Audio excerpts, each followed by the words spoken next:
আমি সরে দাঁড়াতে চাই যাতে রাজনৈতিক সরকার তার মতো করে তার প্রশাসন সাজিয়ে দিতে পারে। সেই ক্ষেত্রে যদি তাদের কোনো আমার সহযোগিতা দরকার হয়, আমি যে কোনো সময় প্রস্তুত আছি।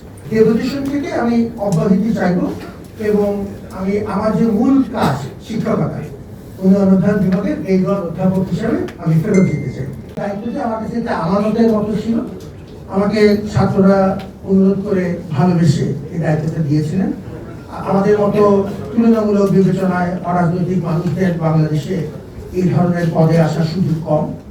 আমি এটিকে আল্লাহর রহমত এবং ছাত্রদের মমতার একটি অংশ হিসেবে মনে করেছিলাম। সরকার আমাকে দায়িত্ব দিয়েছিলেন, আমি যতদূর পেরেছি আপনাদেরকে সাথে নিয়ে এখন স্থিতিশীল অবস্থায় এসেছি।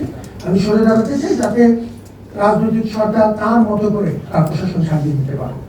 সেই ক্ষেত্রে যদি তাদের কোনো আমার সহযোগিতা দরকার হয়, আমি যে কোনো সময় প্রস্তুত আছি।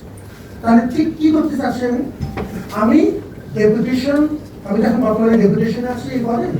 ইলেকট্রা এয়ার কন্ডিশনার কম বিদ্যুৎ খরচে দেবে অধিক শীতলতা আর সেভিংসও হয়ে যাবে। তাই ডেপুটেশন থেকে আমি অব্যাহতি চাইব এবং আমি আমার যে মূল কাজ শিক্ষকতা, উন্নয়ন অধ্যয়ন বিভাগের রেগুলার অধ্যাপক হিসাবে আমি ফেরত দিতে চাই।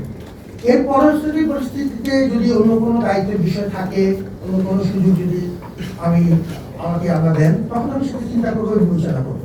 আপাতত অনেকদিন কঠিন পরিশ্রম হয়েছে আপনাদের সবাইকে সাথে নিয়ে।